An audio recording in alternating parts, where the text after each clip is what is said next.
এরকম অসংখ্য জায়গায় বিবাহ হচ্ছে যেখানে মুসলিম মেয়ের বিবাহ হচ্ছে যৌতুকের ভিত্তিতে। যৌতুক নিচ্ছে কে? মুসলমান যৌতুক নিচ্ছে, মুসলিম সন্তান, মুসলিম যুবক, মুসলিম পিতা যৌতুক নিচ্ছে।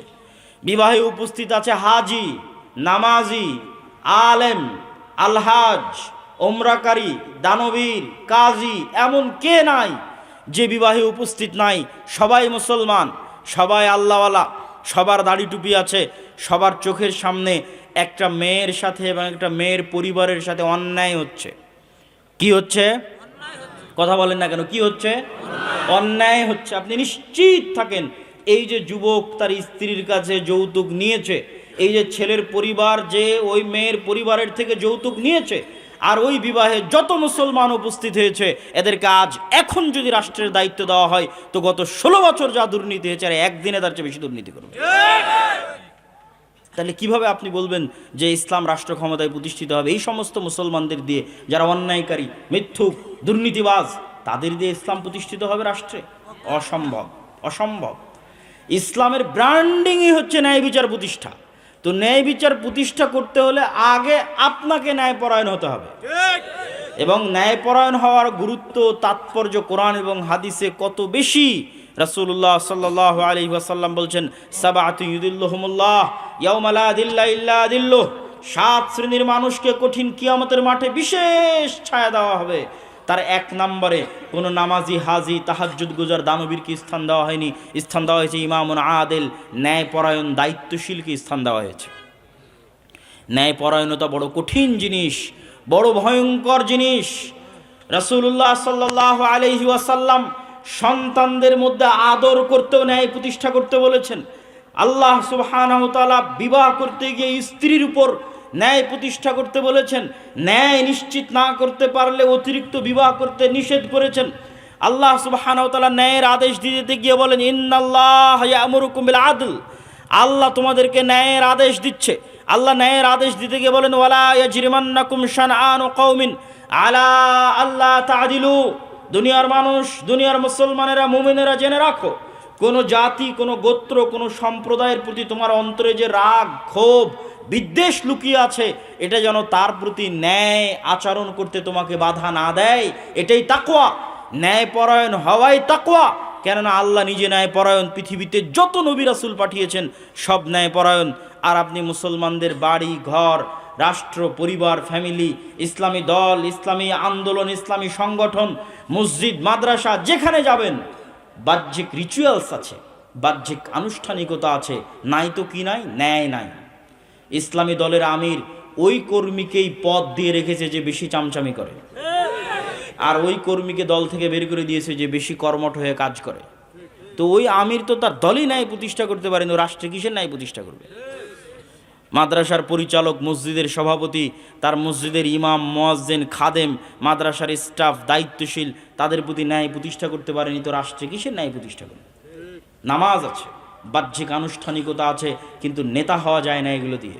নেতা হতে হলে ন্যায়পরায়ণতা লাগে, নেতা হতে হলে সত্যবাদিতা লাগে। আজকের মুসলমানদের চারিত্রিক অধপতন, মিথ্যা এবং অন্যায়ের দিক থেকে মুসলমানদের চারিত্রিক অধপতন আজ থেকে 1400 বছর পূর্বের মক্কার কাফের মুশরিক কুরাইশদের চাইতে নিম্ন অবস্থায় আছে। আমি বাড়িয়ে বলিনি, দলিল সহ বলতেছি, আজকের মুসলমানদের ব্যক্তিত্ব আবু সুফিয়ান, কাফের মুশরিক অবস্থায় আবু সুফিয়ানের যে ব্যক্তিত্ব ছিল তার চেয়ে নিকৃষ্ট অবস্থায় আছে। আজকের মুসলমানদের ব্যক্তিত্ব আল্লাহর নবীর চাচা আবু তালেবের কাফের মুশরিক অবস্থায় যে ব্যক্তিত্ব, যে শাখসিয়া, যে পার্সোনালিটি, যে ন্যায়পরায়ণতা, যে সত্যবাদিতার উপর প্রতিষ্ঠিত ছিল তার চেয়ে নিম্ন অবস্থায় আছে। আবু সুফিয়ান যখন কাফের অবস্থায়, তখন বাদশাহ হিরাক্লিয়াস আবু সুফিয়ানকে জিজ্ঞেস করছে জেরুজালেমে বসে।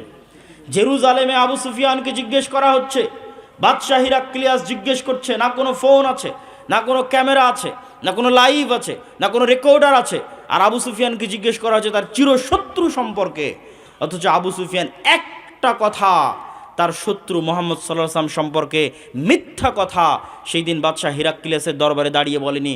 আজকে আপনি আপনার বাংলাদেশের যে কোনো রাজনৈতিক নেতাকে তার বিপরীত রাজনৈতিক দলের নেতা সম্পর্কে জিজ্ঞেস করে দেখেন, যা বলবে 16 আনায় মিথ্যা। কেননা এই গণতান্ত্রিক রাজনীতি টিকেই আছে মিথ্যার উপর। এখানে মিথ্যুক না হলে আপনি রাজনীতি করতে পারবেন না, আর মিথ্যুক কখনো নেতা হতে পারে না। নেতৃত্বের গুণ মুসলমানদের ওখানেই হারিয়ে গেছে। আমেরিকা, ইউরোপ গিয়ে দেখেন মুসলমানেরা কাফের মুশরিকের কাছে মিথ্যা বলছে 2 টাকা বেশি পাওয়ার জন্য, মিথ্যার উপর প্রতিষ্ঠিত হয়ে আছে। রূপগঞ্জের মানুষকে দেখেছি গত নির্বাচনের সময় যে সব এমপির কাছ থেকে টাকা নিয়ে বলেছে তাকে ভোট দিবে। মিথ্যুক। মুসলমানদের বেসিক যে গুণ, সেই গুণ তারা হারিয়ে ফেলেছে। কেমনে তারা নেতা হবে, কেমনে তারা কল্পনা করে যে ইসলামকে তারা রাষ্ট্র ক্ষমতায় প্রতিষ্ঠিত করবে, কেমনে, কোন দিক থেকে, কোন সেন্সে?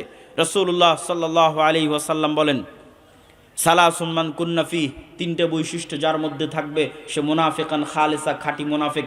ইজা হাদ্দাসা কাযাবা, কথা বললে মিথ্যা বলে, ওয়াদা করলে ভঙ্গ করে, আর দায়িত্ব দেওয়া হলে দায়িত্বের খেয়ানত করে। যখন দায়িত্ব দেওয়া হয় সেই দায়িত্বের খেয়ানত করে, সব হচ্ছে মুনাফিক। আপনি কত ওসি, ডিসি, এসপি, মন্ত্রী, মিনিস্টার, এসিলেন্ট, সাব রেজিস্ট্রার নেবেন যারা নামাজি, আল্লাহওয়ালা, হাজি, কিন্তু সে যে পদে দায়িত্ব পালন করছে ওই দায়িত্বের সাথে খেয়ানত করতেছে। কিন্তু আমরা তাদেরকে বুঝাতে পারিনি ইসলাম কি। বুঝাতে না পারার কারণে মানুষ বলে যে আমি প্রশ্ন ফাঁসের টাকা আল্লাহর রাস্তায় দান করব। কেমনে বলে? এটা আমাদের ব্যর্থতা।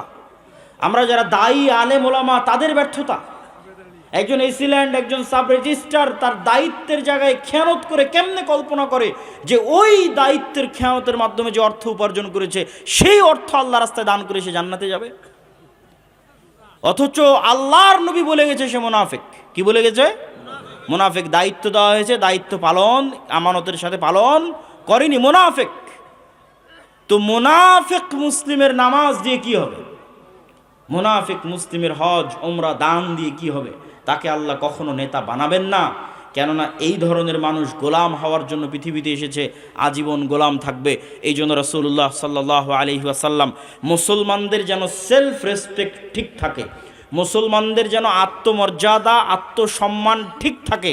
মিথ্যা বললে আত্মসম্মান থাকে না, অন্যায় করলে আত্মসম্মান থাকে না, নেতা হওয়া যায় না। তো মুসলমানেরা যেন নেতা হতে পারে, মুসলমানদের যেন আত্মমর্যাদা, আত্মসম্মান ঠিক থাকে। এই জন্য আল্লাহর নবী বলতেন, তার নিজের আত্মমর্যাদা, আত্মসম্মান ঠিক রাখার জন্য বলতেন, আল্লাহুম্মা ইন্নী আউযু বিকা মিনাল মাআসামি ওয়াল মাগরাম। আল্লাহ, পাপ থেকে বাঁচতে চাই, কর্জ থেকে বাঁচতে চাই, ঋণ থেকে বাঁচতে চাই। আর এক দোয়ার মধ্যে আল্লাহ নবী বলছেন, আল্লাহুম্মা ইন্নী আউযু বিকা মিনাল হাম্মি ওয়াল হুজনি। বলতে বলতে বলছেন, ওয়া গালাবাতিদ দাইনি বা ওয়াজালঈদ দাইনি।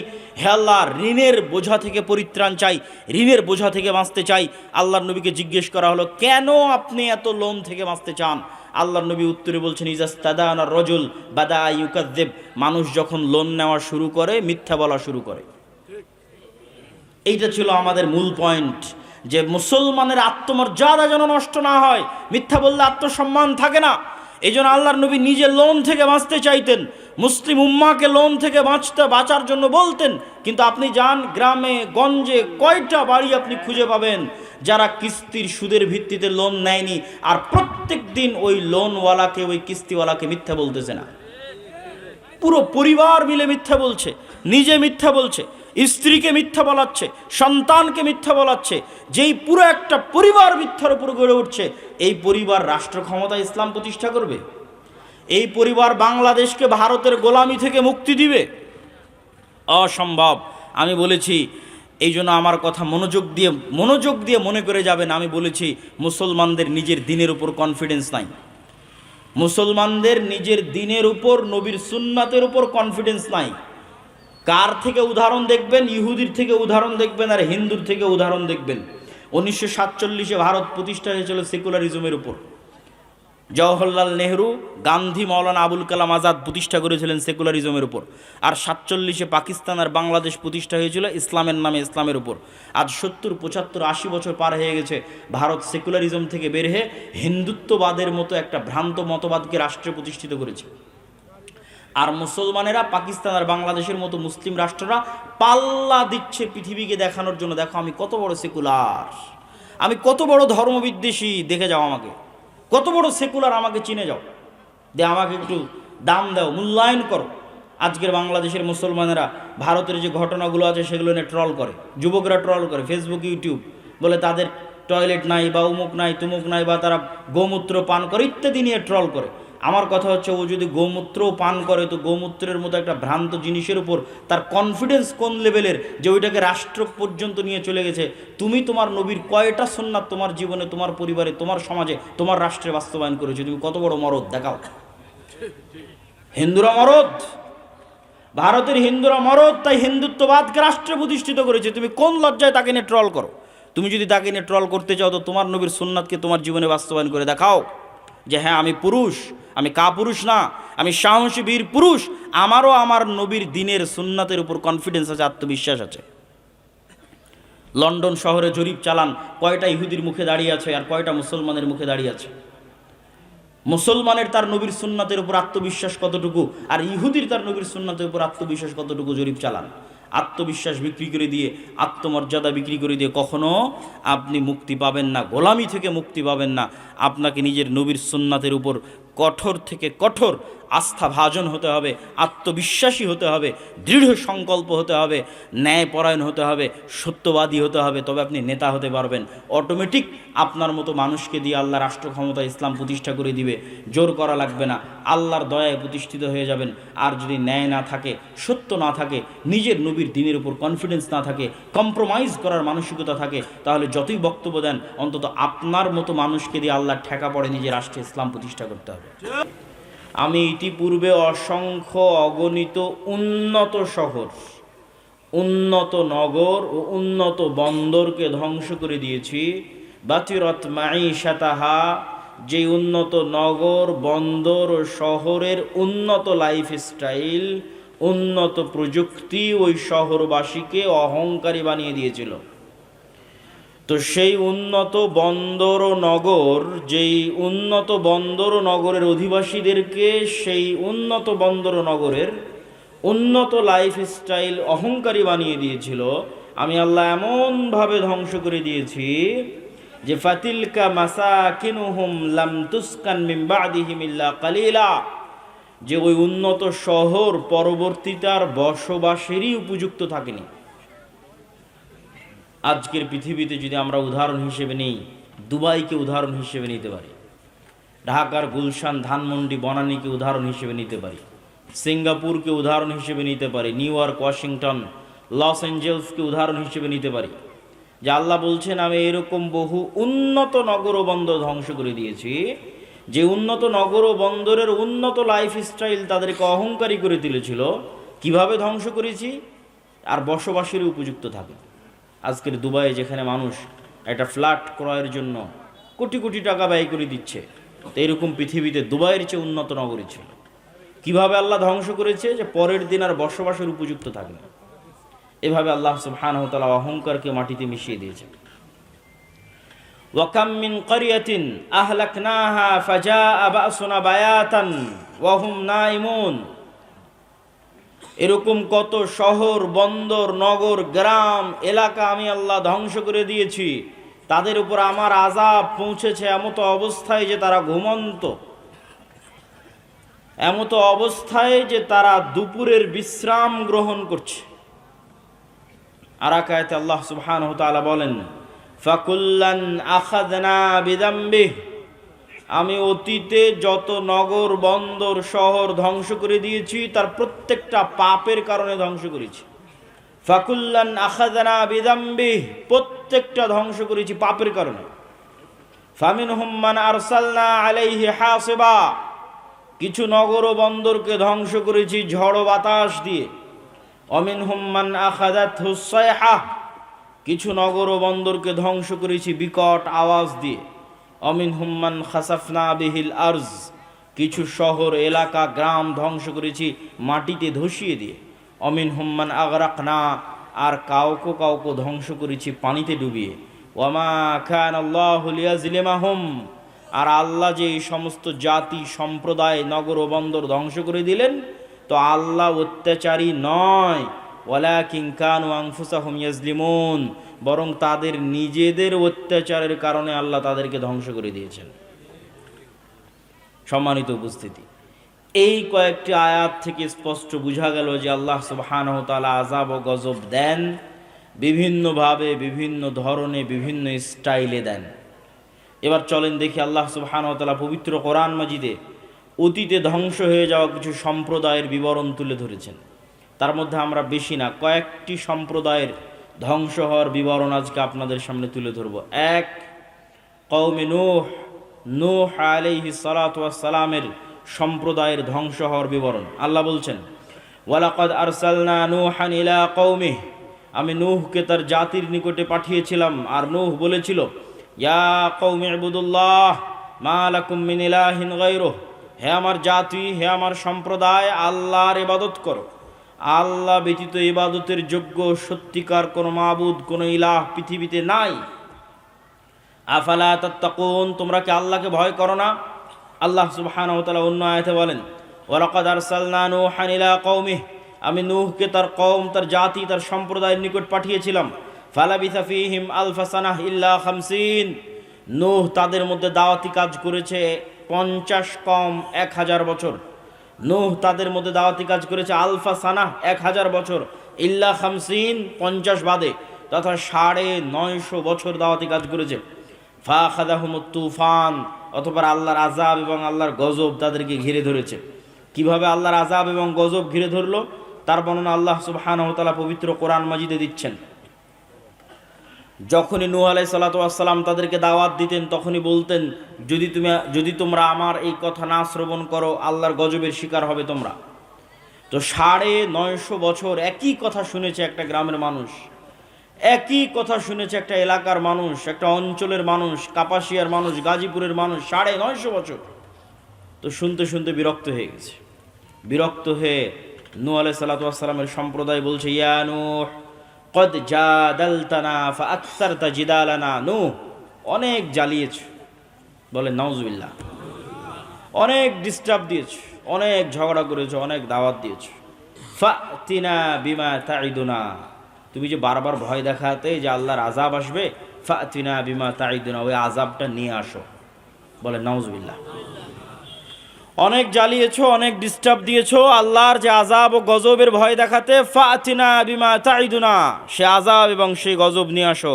ইন কুনতা মিনাস সাদিকিন, যদি তুমি সত্যবাদীদের অন্তর্ভুক্ত হয়ে থাকো। এবার আল্লাহ সুবহানাহু ওয়া তাআলা বর্ণনা দিচ্ছেন নূহ আলাইহিস সালাতু ওয়াস সালামের সম্প্রদায়কে ধ্বংস করার বর্ণনা। ওয়াসনাইল ফুলকা বিআয়ুনিনা, আমি নূহকে বললাম, তুমি আমাদের চোখের সামনে, আমাদের সামনে তুমি নৌকা তৈরি করো। ওয়াসনাউল ফুলক ওয়া কুল্লামা মাররা আলাইহি মালাউম মিন কওমিহি সাখিরু মিন, নূহ নৌকা বানানো শুরু করলো। যখনই তার সম্প্রদায়ের লোকজন নৌকার পাশ দিয়ে অতিক্রম করতো, সাখিরু মিন, তখন নূহকে নিয়ে হাসি ঠাট্টা করত। আল্লাহ উত্তরে বলছেন, ফাইন্না নাসখারু মিনকুম কামা তাসখারুন, আজকে তোমরা নূহকে নিয়ে যেমন হাসি ঠাট্টা করছো, আমি আল্লাহ তোমাদেরকে নিয়েও হাসি ঠাট্টা করবো। ফাসাউফা তা'লামুন মান ইয়াতিহি আযাবুন ইউখজিহ, সেই দিন তোমরা বুঝতে পারবে আল্লাহর আযাব কিভাবে আসে, আল্লাহর আযাব কাকে বলে।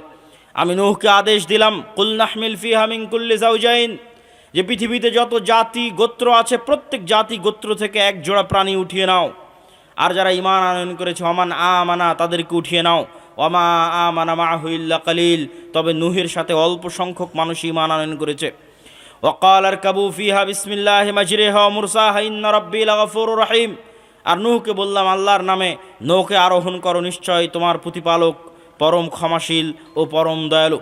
ওয়াহিয়া তাজরি বিহিম ফি মাউজিন কাল জিবাল, নূহের এই নৌকা এমন সমুদ্র তরঙ্গের মধ্যে দিয়ে চলতে লাগলো, যেই তরঙ্গের ঢেউ ছিল পাহাড় সমপরিমাণ। আর পাহাড় সমপরিমাণ এই ঢেউয়ের অবস্থার মধ্যে নূহ আলাইহিস সালাতু ওয়াস সালাম তার সন্তানকে বলছেন, ইয়া বুনাইয়া আরকাব মা'না ওয়ালা তাকুম মা'আল কাফিরিন, হে আমার বৎস, আমাদের সাথে নৌকায় উঠো, কাফেরদের অন্তর্ভুক্ত হয়েও না। তখন নূহ আলাইহিস সালাতু ওয়াস সালামের সন্তান বলছে, সাআবি ইলা জাবালিন ইয়াসিমুনি, সবচেয়ে উঁচু পাহাড়ে আশ্রয় নিব, সবচেয়ে উঁচু পাহাড়ে আল্লাহর পানি পৌঁছতে পারবে না।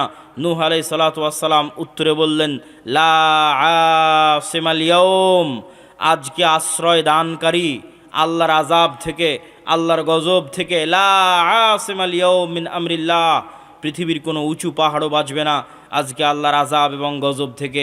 তাই হলো যদি হিমালয় পাহাড়ের চূড়ায় গিয়ে আশ্রয় নিয়ে থাকে তো আল্লাহ পানি বাড়াতে বাড়াতে বাড়াতে বাড়াতে হিমালয় পাহাড়কে ডুবিয়ে দিয়েছিলেন, তথা সারা পৃথিবীতে শুধু নিচে ছিল পানি, উপরে ছিল আসমান।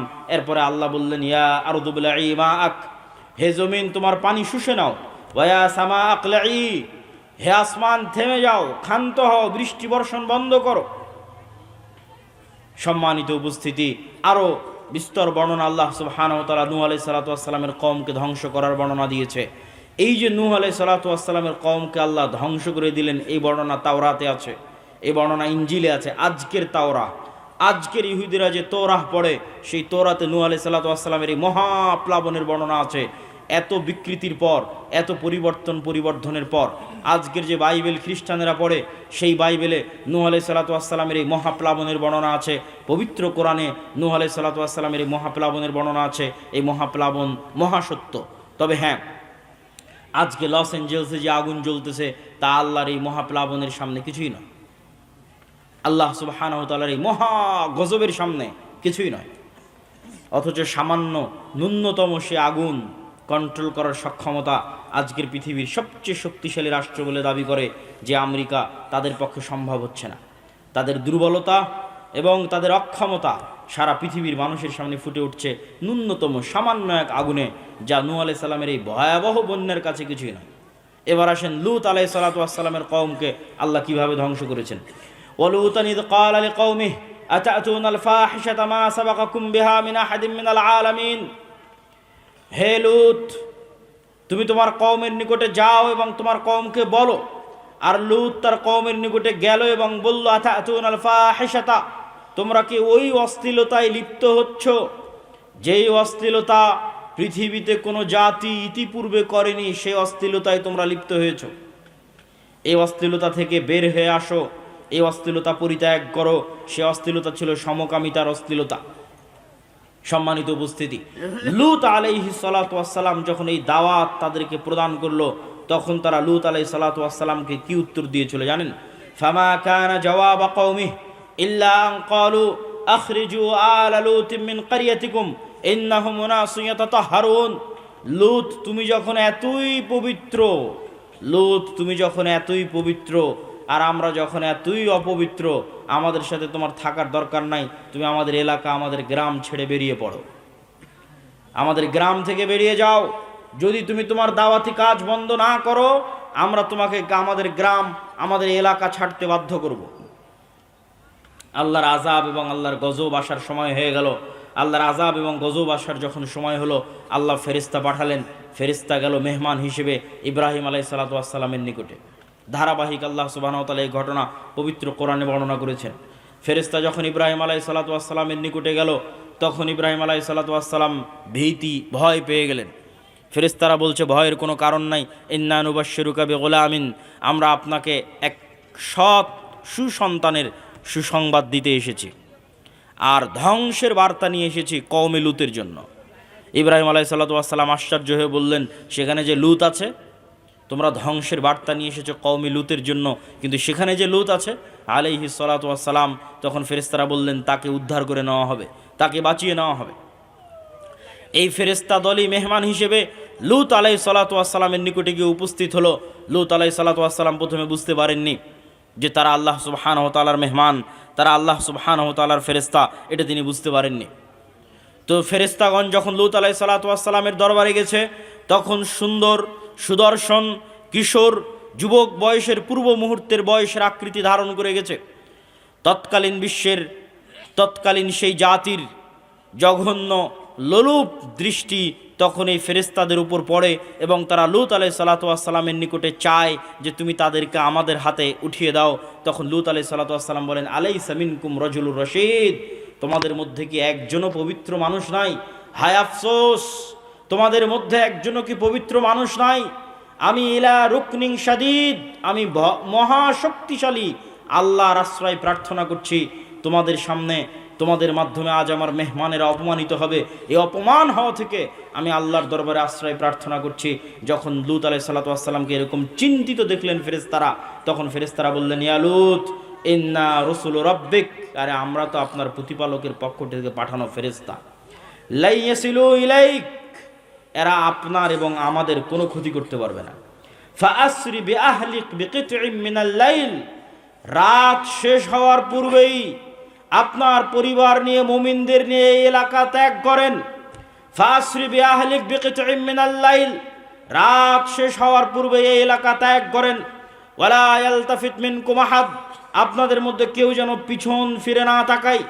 ইল্লা ইমরাতাক, তবে আপনার স্ত্রীকে সাথে নিয়ে যেতে পারবেন না। মুসিবুহা মা আসাবাহুম, আল্লাহর গজবের শিকার সেও হবে। ইন্নামা উইদাহুমুস সুবহ, আপনার এই জাতির ধ্বংস হওয়ার সময় সকাল। আলাইসাস সুবহু বিকরিব, সকাল কি অতি নিকটে নয়? অতএব সকাল হওয়ার পূর্বে এই এলাকা ত্যাগ করেন। লূত আলাইহিস সালাতু ওয়াস সালাম সকাল হওয়ার পূর্বেই তড়িঘড়ি করে এলাকা ত্যাগ করলেন, তার স্ত্রী থেকে গেল। আল্লাহ সুবহানাহু ওয়া তাআলা কোরআন মাজিদে বর্ণনা করছেন, ফালাম্মা জা আমরুনা জাআলনা আলিয়াহা সাফিলাহা, যখন লূত ওই শহর ও এলাকা ত্যাগ করলো, তখন আমি আল্লাহ ওই শহরের উপর সাইড করে দিলাম নিচে, আর নিচের সাইড করে দিলাম উপরে। জাআলনা আলিয়াহা সাফিলাহা, পুরো শহরকে উল্টিয়ে দিলাম। ওয়ামতারনা আলাইহা হিজারাতাম মিন সিজ্জিল মামদুদ, আর আসমান থেকে বর্ষণ করতে লাগলাম আগুনের পাথর। পুরো শহরকে উল্টিয়ে দিলাম আর আসমান থেকে বর্ষণ করতে লাগলাম অগ্নি পাথর বৃষ্টি। আল্লাহর আযাব, এই গজবের সামনে আজকের লস অ্যাঞ্জেলসে যা হচ্ছে কিছুই নয়। আল্লাহ সুবহানাহু ওয়া তাআলা লূত আলাইহিস সালাতু ওয়াস সালামের কওমকে যে ভয়ঙ্কর আযাব ও গজব দিয়ে ধ্বংস করে দিয়েছেন, সেই ভয়ঙ্কর আযাব ও গজবের সামনে আল্লাহর সেই শক্তিশালী মহান আল্লাহ সুবহানাহু ওয়া তাআলার সেই ভয়ঙ্কর আযাব ও গজবের সামনে আজকের আমেরিকার লস অ্যাঞ্জেলসে যা চলতেছে তা ন্যূনতম, তা অতি সামান্য, তা অতি নগণ্য। চলেন আল্লাহ সুবহানাহু ওয়া তাআলা তারপরের জাতির ধ্বংসের বর্ণনা দিচ্ছেন, তা হচ্ছে আদ জাতি। এগুলো প্রত্যেকটা আল্লাহ কোরআনে বর্ণনা দিয়েছে, আর আমি শুধু কোরআনের আয়াত করছি আর অনুবাদ করছি। ওয়া ইলা আদিন আখাহুম হুদ, আদ জাতির নিকটে নবী করে পাঠিয়েছি হুদ আলাইহিস সালাতু ওয়াস সালামকে। ক্বালা ইয়া কওমি ইবুদুল্লাহ মা লাকুম মিন ইলাহিন গায়রুহু, হুদ তার জাতিকে লক্ষ্য উদ্দেশ্য করে বলল, হে আমার কওম, আল্লাহর ইবাদত করো। মা লাকুম মিন ইলাহিন গায়রুহু, আল্লাহ ব্যতীত পৃথিবীতে ইবাদতের যোগ্য কেউ নাই। আফালা তাত্তাকুন, তোমরা কি আল্লাহকে ভয় করো না? যদি তোমরা আল্লাহ ব্যতীত অন্য কারো ইবাদত করো অথবা আল্লাহর ইবাদতকে মেনে না নেও, তাহলে আল্লাহর গজবের তোমরা শিকার হবে। ইন্নী আখাফু আলাইকুম আযাব ইয়াউমিন আযীম, আমি ভয় পাচ্ছি যে আল্লাহর আযাব এবং আল্লাহর গজব তোমাদেরকে ঘিরে ধরবে। তো নূহ আলাইহিস সালাতু ওয়াস সালামের কওম আর লূত আলাইহিস সালাতু ওয়াস সালামের কওমের চেয়ে আদ জাতি ছিল বিপরীত, ব্যতিক্রম। কি বিপরীত, কি ব্যতিক্রম? আদ জাতির উত্তর দেখেন, আদ জাতির উত্তর আল্লাহ কোরআনে বর্ণনা করছে। অকালু মান আশাদ্দু মিন্না কুওয়াহ, যখন হুদ আলাইহিস সালাতু ওয়াস সালাম আদ জাতিকে বললেন আল্লাহর গজব আসতে পারে, আদ জাতি উত্তরে বলল, মান আশাদ্দু মিন্না কুওয়াহ, আজকের পৃথিবীতে আমাদের চেয়ে শক্তিশালী এমন আছে কে যার ভয় তুমি আমাদেরকে দেখাও? মান আশাদ্দু মিন্না কুওয়া, আজকের পৃথিবীতে আমাদের চেয়ে শক্তিশালী কেউ নাই, কিসের গজবের ভয় দেখাও, কিসের আযাবের ভয় দেখাও? তৎকালীন বিশ্বের সবচেয়ে শক্তিশালী জাতীয় রাষ্ট্র তৈরি করেছিল আদ সম্প্রদায়, সবচেয়ে উন্নত সভ্যতা তৈরি করেছিল আদ সম্প্রদায়, সবচেয়ে উন্নত প্রযুক্তি তৈরি করেছিল আদ সম্প্রদায়। সে উন্নত প্রযুক্তি, উন্নত সভ্যতা, জ্ঞান বিজ্ঞানের সর্বোচ্চ শিখরে পৌঁছে গিয়ে আদ জাতি অহংকার বশত দাবি করেছিল, মান আশাদ্দু মিন্না কুওয়া, আজকের পৃথিবীতে আমাদের চেয়ে এমন শক্তিশালী কে আছে যার আযাব এবং যার গজবের ভয় তোমরা দেখাও? আল্লাহ উত্তরে বলছেন, আওয়ালাম ইয়ারাউ আন্নাল্লাহাল্লাযী খালাকাহুম হুয়া আশাদ্দু মিনহুম কুওয়া, তারা কি জানে না যে তারা জ্ঞানে বিজ্ঞানে প্রযুক্তিতে শক্তিতে সভ্যতায় সক্ষমতায় উন্নতির সর্বোচ্চ শিখরে যদি পৌঁছে যায়, মানব জাতি যত শক্তিশালী হওয়া সম্ভব, যত উন্নত প্রযুক্তির হওয়া সম্ভব, তার সর্বোচ্চ লেভেলে যদি পৌঁছে যায়, তবুও তারা আল্লাহর সৃষ্টি জীব আর আল্লাহ তাদের সৃষ্টিকর্তা। আল্লাহ বলছেন, আদ জাতিকে লক্ষ্য করে আল্লাহ বলছেন, তারা যত শক্তিশালী হোক এই লেভেল তো ভাঙতে পারবে না যে সে সৃষ্টিজীব আর আমি আল্লাহ তার সৃষ্টিকর্তা। এইটা কি ভাঙতে পারে? আজকের ইসরায়েল, আজকের আমেরিকা, আজকের ভারত দাবি করতে পারে, মান আশাদ্দু মিন্না কুওয়া, আজকের পৃথিবীতে আমাদের যে শক্তিশালী আছে, কে কে শক্তিশালী আছে দাবি করতে পারে?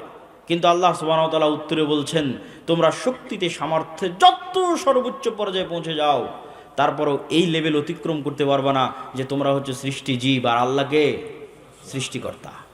তো যিনি সৃষ্টিকর্তা উনি কি সৃষ্টিজীবের চেয়ে শক্তিশালী নন? শক্তিশালী, চিরন্তন এবং চিরস্থায়ীভাবে শক্তিশালী। তাহলে আদ জাতির এই গর্ব এবং এই অহংকারকে আল্লাহ সুবহানাহু ওয়া তাআলা এবার ধ্বংস করে দিচ্ছেন। ওয়া আম্মা আদুন ফাউহলিকু বিরিহিন সরসরিন আতিয়া, আমি আদ জাতিকে ধ্বংস করে দিলাম ভয়ঙ্কর প্রচণ্ড ঝড় বাতাস, যেই ভয়ঙ্কর প্রচণ্ড ঝড় বাতাস প্রবাহিত থেকেছে 1 সপ্তাহ যাবৎ। বিরিহিন সরসরিন আতিয়া, আর সেই ভয়ঙ্কর ঝড় বাতাসের অন্যতম আরেকটি বৈশিষ্ট্য হচ্ছে সে বাতাস ছিল প্রচণ্ড ঠান্ডা। প্রচণ্ড ঠান্ডা ভয়ঙ্কর ঝড় বাতাস যেই দিক দিয়ে গেছে সেই দিক দিয়ে গোড়া কাটা খেজুর গাছের মতো পড়ে গেছে। কি মানুষ, কি বিল্ডিং, কি দালান কোঠা, কি গাছপালা, বাতাসের তেজ যেদিক দিয়ে গেছে সেদিক দিয়ে গোড়া কাটা খেজুর গাছের মনায় পড়ে গেছে। আল্লাহ সুবহানাহু ওয়া তাআলা এই আযাব এবং গজবের বর্ণনা পবিত্র কোরআন মাজিদে দিয়েছেন যে তিনি আদ জাতিকে এইভাবে ধ্বংস করেছেন। এবার সামুদ জাতিকে আল্লাহ সুবহানাহু ওয়া তাআলা কিভাবে ধ্বংস করলেন? আল্লাহ সুবহানাহু ওয়া তাআলা পবিত্র কোরআনে বলছেন, ওয়া ইলা সামুদ আখাহুম সালেহ, সামুদ জাতির নিকটে নবী করে পাঠিয়েছিলাম সালেহকে। আদ জাতির নিকটে নবী করে পাঠানো হয়েছে হুদকে। কওমে নূহের নিকটে নবী করে পাঠানো হয়েছে নূহকে। কওমে লূতের নিকটে নবী করে পাঠানো হয়েছে লূতকে। আর সামুদ জাতির নিকটে নবী করে পাঠিয়েছি সালেহকে। সালেহ গিয়ে বলল, ইয়া কওমি ইবুদুল্লাহ মা লাকুম মিন ইলাহিন গায়রুহ, হে আমার সম্প্রদায় আল্লাহর ইবাদত কর। আল্লাহ ব্যতীত পৃথিবীতে ইবাদতের যোগ্য আর কোনো সত্য মাবুদ, সত্য সত্তা নাই। আর আমি সালেহ আল্লাহর নিদর্শন স্বরূপ তোমাদের জন্য নিয়ে এসেছি একটা উটনি, নাকাতুল্লাহ, হাদিহি নাকাতুল্লাহ, এই যে আল্লাহর উটনি নিদর্শন স্বরূপ নিয়ে এসেছি। ফাদারুহা তাকুলু ফি আরদিল্লাহ, এই উটনির তোমরা কোনো ক্ষতি করার চেষ্টা করিও না। যদি এই উটনির ক্ষতি করার চেষ্টা করো ফায়াখুযাকুম আযাবুন আলীম, ভয়ঙ্কর শাস্তি তোমাদেরকে গ্রাস করবে। আর এই উটনির জন্য কি, বেশি কিছু না। হাদিহি নাকাতুন লাহা শিরবুন ওয়ালাকুম শিরবু ইয়াউমিন মা'লুম, 6 দিন তোমাদের উটনি কুয়াতে পানি পান করবে, আর এই উটনি একদিন কুয়ায় পানি পান করবে। যেই দিন এই উটনি একদিন কুয়ায় পানি পান করবে সেই দিন এই উটনির এত পরিমাণ দুধ হবে, যেই দুধ নিয়ে সমগ্র সামুদ সম্প্রদায়, আত্মীয় স্বজন, পাড়া প্রতিবেশী, গরু ছাগল বাছুর পশু প্রাণী মিলে সেই দুধ দহন করে শেষ করতে পারবে না। এই নিয়ামত আল্লাহ তাদেরকে দিয়েছিলেন, এই নিদর্শন আল্লাহ তাদেরকে দিয়েছিলেন, কিন্তু তাদের অন্তরে অহংকার পেয়ে বসেছিল। তাদের অন্তরে কীরকম অহংকার পেয়ে বসেছিল আল্লাহ সুবহানাহু ওয়া তাআলা পবিত্র কোরআন মাজিদে তাদের এই বর্ণনা দিচ্ছেন, তাদের এই অহংকারের বর্ণনা দিচ্ছেন। ফাআকারুন নাকাহ ওয়া আতাউ আন আমরি রাব্বিহিম, তারা আল্লাহর এই নিদর্শনকে উপেক্ষা করতো, উটনির পা কেটে নিল। শুধু কি উটনির পা কেটে নিল? উটনির পা কেটে নিয়ে এসে সালেহ আলাইহিস সালাতু ওয়াস সালামকে বলছে, ইয়া সালেহ ইতিনা বিমা তাইদুনা ইন কুনতা মিনাল মুরসালিন। সালেহ, তুমি তো খুব বড় বড় লেকচার দিতে যে এই উটনির ক্ষতি করলে নাকি আল্লাহর আযাব আসবে। নেও, তোমার উটনির পা কেটে দিয়েছে, আল্লাহর আযাব কোথায় নিয়ে আসো। বলেন নাউজুবিল্লাহ। আল্লাহর আযাব তারা নিজেদের জন্য চেয়ে নিল, পরীক্ষায় ফেল করলো। এবার আল্লাহ সুবহানাহু ওয়া তাআলা তাদের আযাবের বর্ণনা দিচ্ছেন পবিত্র কোরআন মাজিদে, যে আল্লাহ সুবহানাহু ওয়া তাআলা তাদেরকে কিভাবে ধ্বংস করেছেন। আল্লাহ সুবহানাহু ওয়া তাআলা তাদেরকে ধ্বংসের বর্ণনা দিতে গিয়ে বলেন, ফাআখাযাতহুমুর রাজফা ফাআসবাহু ফি দারিহিম জাসিমিন, আমি সামুদ সম্প্রদায়কে ধ্বংস করেছি বিকট আওয়াজ দিয়ে। কি ভয়ঙ্কর বিকট আওয়াজ! এমন ভয়ঙ্কর বিকট আওয়াজ যে ফাআখাযাতহুমুর রাজফা, এমন ভয়ঙ্কর বিকট আওয়াজ যে ফাআসবাহু ফি দারিহিম জাসিমিন, যে যে অবস্থায় ছিল ওই অবস্থায় থেকে গেছে কিন্তু মারা গেছে। যে যে অবস্থায় ছিল, কেউ হয়তো 1 কাপ চা মুখে নিয়ে চায়ের পেয়ালা কাছে ধরেছিল, এই সময় ভয়ঙ্কর বিকট আওয়াজ চলে এসেছে, চায়ের পেয়ালা ওভাবে ধরেই থেকে গেছে, পৃথিবী থেকে বিদায় নিয়ে চলে গেছে ভয়ঙ্কর বিকট আওয়াজে। কেউ হয়তো দৌড়াচ্ছিল, দৌড়ানো অবস্থায় থেকে গেছে। কেউ বসা ছিল বসা অবস্থায় থেকে গেছে, যে যে অবস্থায় ছিল লা তাতাহাররাকুল আজসাদ, পুরো একটা জাতি একদিনে এক সেকেন্ডে এক বিকট আওয়াজে স্থির অবস্থায় পৃথিবী থেকে ধ্বংস হয়ে গেছে। আল্লাহ বর্ণনা দিচ্ছেন পবিত্র কোরআন মাজিদে এই সামুদ জাতির ধ্বংসের বর্ণনা, আদ জাতির ধ্বংসের বর্ণনার সাথে আজকের আমেরিকার লস এঞ্জেলসে যা চলতেছে কিছুই না, ন্যূনতম, অতি নগণ্য। অথচ এই অতি নগণ্য, অতি দুর্বল, আল্লাহর শাস্তি, আল্লাহর আযাব বর্তমান পৃথিবীর সবচেয়ে শক্তিশালী রাষ্ট্র ট্যাকেল দিতে পারছে না। যদি নূহ আলাইহিস সালাতু ওয়াস সালামের মতো আযাব আসে, যদি কওমে লূতের মতো আযাব আসে, যদি আদ জাতির মতো আযাব আসে, যদি সামুদ জাতির মতো আযাব আসে, তাহলে আল্লাহ সুবহানাহু ওয়া তাআলার আযাব এবং এই শাস্তি থেকে বাঁচতে পারবে এরকম কোনো শহর, বন্দর, নগর পৃথিবীতে নাই। এবং এটার চ্যালেঞ্জ আল্লাহ পবিত্র কোরআন মাজিদে দিয়েছেন। আল্লাহ বলছেন, আফা আমিনা আহলুল কোরা আইয়াতিয়াহুম বাসুনা বায়াতাম ওয়া হুম নাইমুন। শহর ও গ্রামবাসী, বন্দরবাসী কি নিজেকে নিরাপদ মনে করে নিয়েছে যে আর আল্লাহর আযাব আসবে না?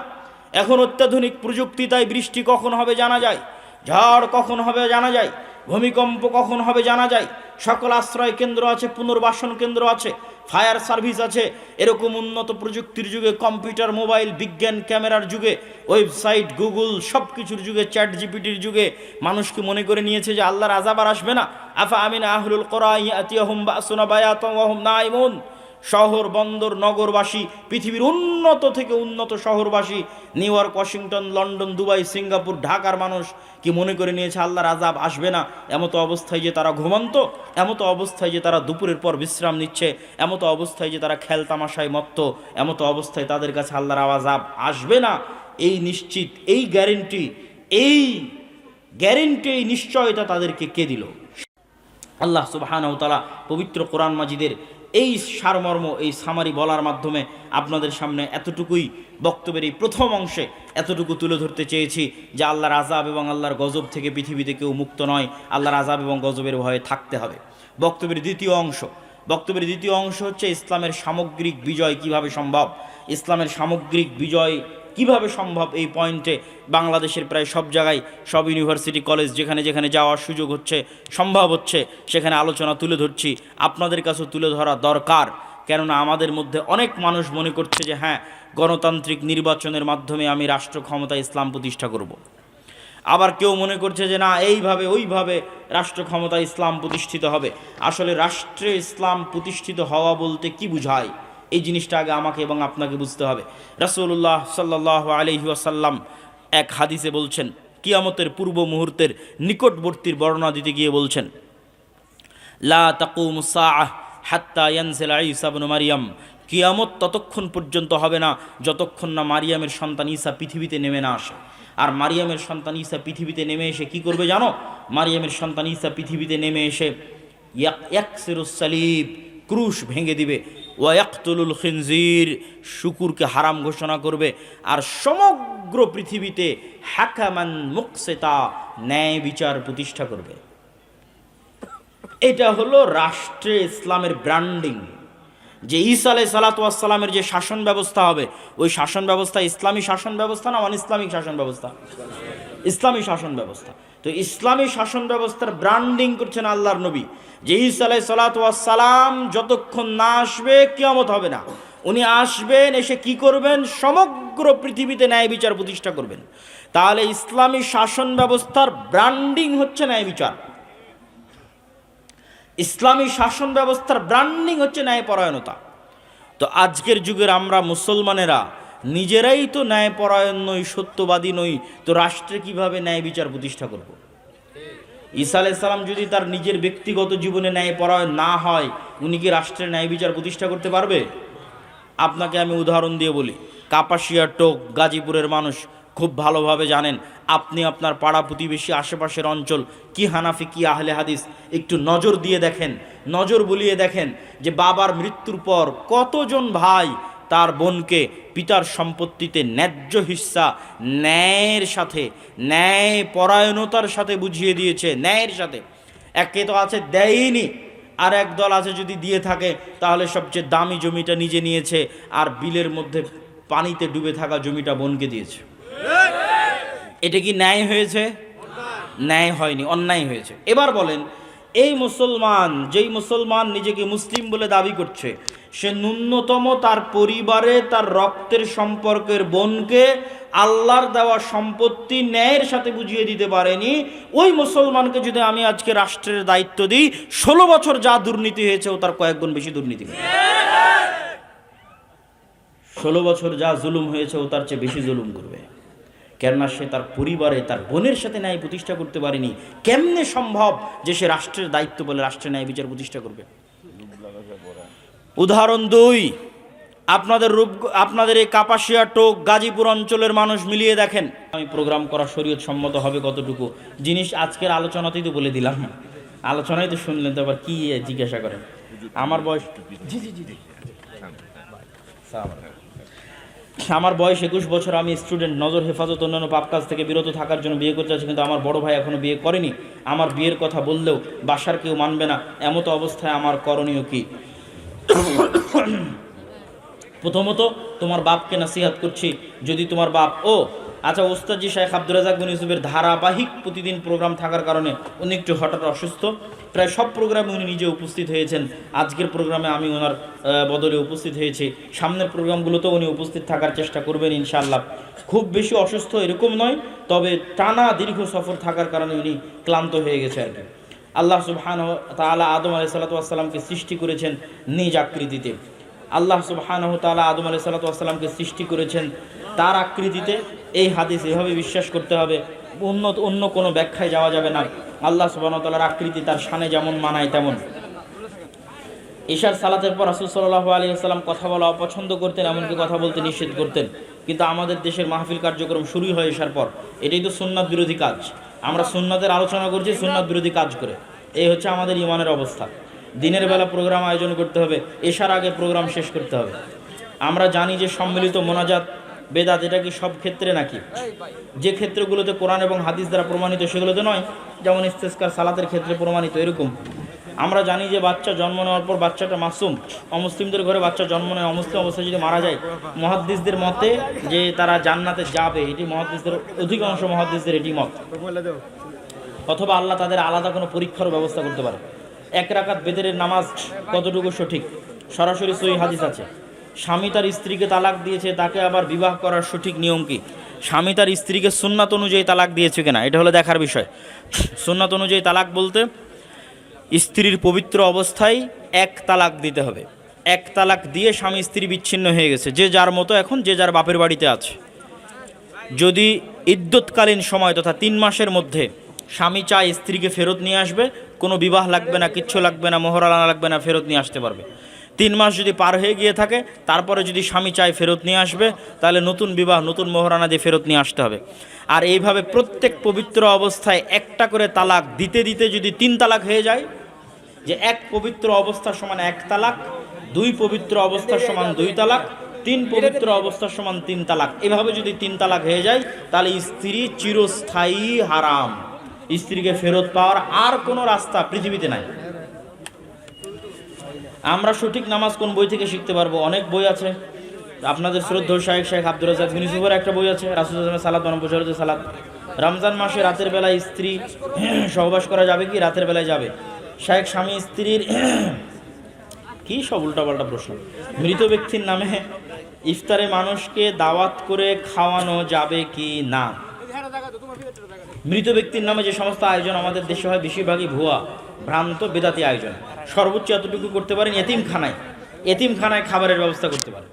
স্বাভাবিক মানুষজন যারা গরিব মিসকিন নয়, তাদের সবকে ডেকে দাওয়াত দেওয়া, এগুলো কুসংস্কার। কেউ অভিভাবক ছাড়া বিয়ে করে সংসার করলে সেখানে তার সন্তান হওয়ার পর যদি অনুতপ্ত হয়, কোনো কাফফারা নাই, আবার নতুন করে বিয়ে করতে হবে। 15ই শাবান রাতে কি আমল করব? পুরো শাবান মাস শুধু সিয়ামই রাখবেন, আর স্বাভাবিক আল্লাহর নিকটে ইবাদত, স্বাভাবিক অন্য রাতে যা করেন তাই করবেন। 15ই শাবানের জন্য আলাদা বিশেষ কোনো ইবাদত না, সারা শাবান মাস সিয়াম রাখবেন, শেষের দিকে যা বাদ দিবেন। তায়াম্মুম করা যাবে যদি রোগের আশঙ্কা থাকে, মৃত্যুর আশঙ্কা থাকে। আমরা জানি কাউকে ইফতার করানো সওয়াবের কাজ, কিন্তু ইফতারের নামে ইফতার পার্টি নিয়ে যদি রাজনীতি হয়, ইফতার পার্টি নিয়ে যদি অপসংস্কৃতি ছড়ানো হয়, তাহলে এগুলো হলো সেকুলারিজম, দ্বীনে ইলাহি, বাদশাহ আকবরের মতো। আর যদি সত্যিকারের নিয়াতে মুফতি সিয়াম পালনকারীকে ইফতারি করানো হয়, নেকির কাজ।